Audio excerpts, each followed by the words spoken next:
പഞ്ഞിമിഠായി ഇഷ്ടമില്ലാത്തവരായി അധികം ആരും ഉണ്ടാകില്ലല്ലോ.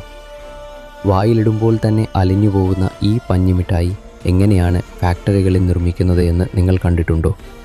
പഞ്ഞിമിഠായി തിന്നാൻ സിമ്പിളൊക്കെ ആണെങ്കിലും അതിനു പുറകിൽ നല്ലപോലെ എഫേർട്ട് ഉണ്ട് എന്നതാണ് സത്യം. അത്തരത്തിലുള്ള ഗുജറാത്തിലെ ഒരു പഞ്ഞിമിഠായി ഫാക്ടറിയിലെ നിർമ്മാണമാണിത്.